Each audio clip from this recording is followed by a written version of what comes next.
সিদ্দিক একবার জানবে। হযরত আবু হুরায়রা বলেন, ও আবু বকর, এই কোরআনের আয়াতের কিছু বিশ্লেষণ করো।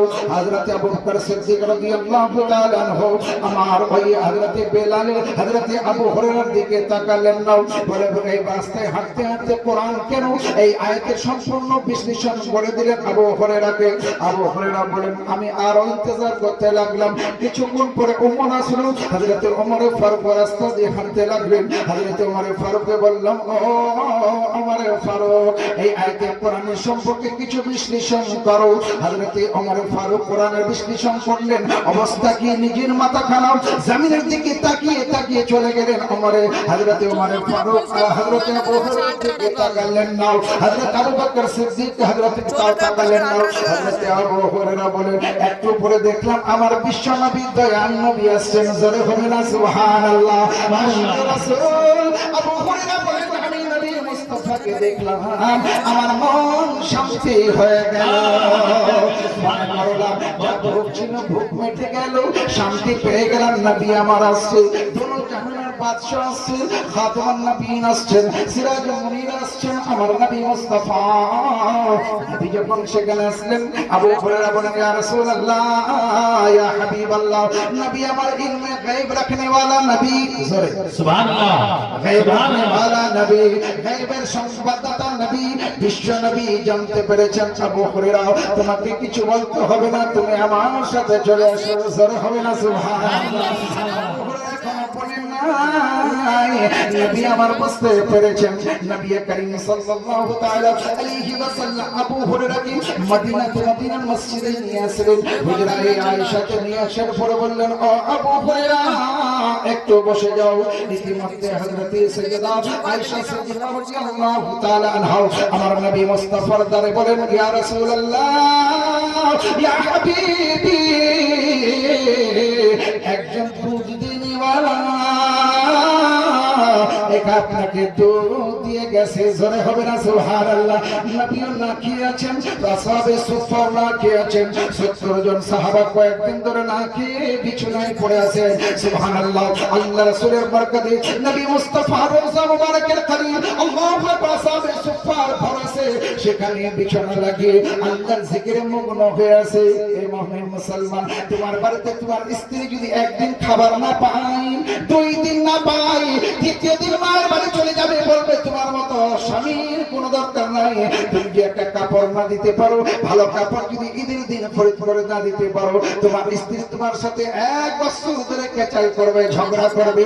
কিন্তু সাহাবী রাসূলুল্লাহ বলে, ইয়া রাসূলুল্লাহ, ইয়া হাবিবাল্লাহ, এইভাবে আপনার বাড়ি যদি আপনার 1 মাস 2 মাসও কেটে যায়, নবী গো, আপনার দরবার থেকে কোনো ইহুদির বাড়িতে হাত পাতব না।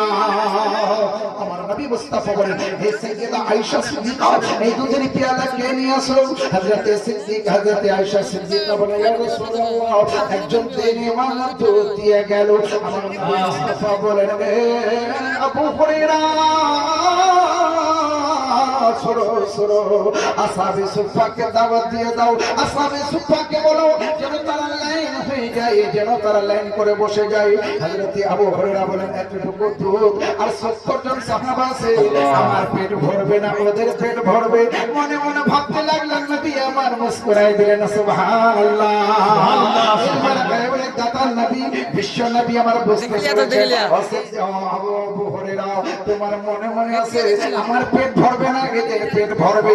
আমার নবী নিজের দস্তে করম দিয়া আবু হুরায়রার হাতে পেয়ালা দিয়ে দিলেন। ও আবু হুরায়রা, এই সাহাবীদের এক এক করে তোমরা পান করো, সবাই পান করায় দাও। তারপরে ভরে দুধ যদি বাঁচে তুমি আমার কাছে নিয়ে আসো। হযরত আবু হুরায়রা ভাবছেন, এই দুধ সবাই একজনকে খেয়ে ফেলবে, 70 জন সাহাবী কি করে দুধ পান করবে? খোদার কসম, মুআজ্জাজ সামিনে কিরাম, আল্লাহু আকবার, নিগাহে নবী পড়ে গেছে। আল্লাহর নবীর দস্তে করম এসে গেছে, দস্তে করমে ওই প্রাণ এসে গেছে। যত হাজার হাজার লোক যদি থাকতো সেই দুধের পেয়ালা দুধ শেষ হতো না। জোরে হবে না? আল্লাহু আকবার। নবী করিম সাল্লাল্লাহু তাআলা আলাইহি ওয়াসাল্লাম ইজাজত নিয়া আবু হুরায়রা দুধ পান করতে আরম্ভ করলেন। এক এক করে 70 জন সাহাবী দুধ পান করলেন। আল্লাহু আকবার। যখন আমার নবী মুস্তাফা বলেন, এ আবু হুরায়রা, এদেরকে বলো সবারই পেট ভরে গেছে কিনা?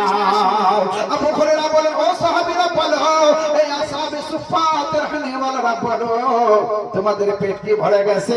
একবারই এক বাক্যে বললেন, আলহামদুলিল্লাহ, আমরা শিকার হয়ে গেছি, এক চুল বরাবর পেটে আমার খিদা নাই। সুবহানাল্লাহ। নারে তাকবীর, নারে রিসালাত, আজমতে মুস্তাফা, শানে মুস্তাফা, नारे तकबीर, नारे रिसालत। क्या कहें?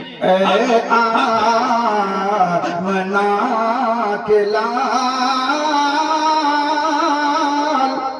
मदीना बुलाइए, आमना के लाल मदीना बुलाइए, मरने से पहले गुंबदे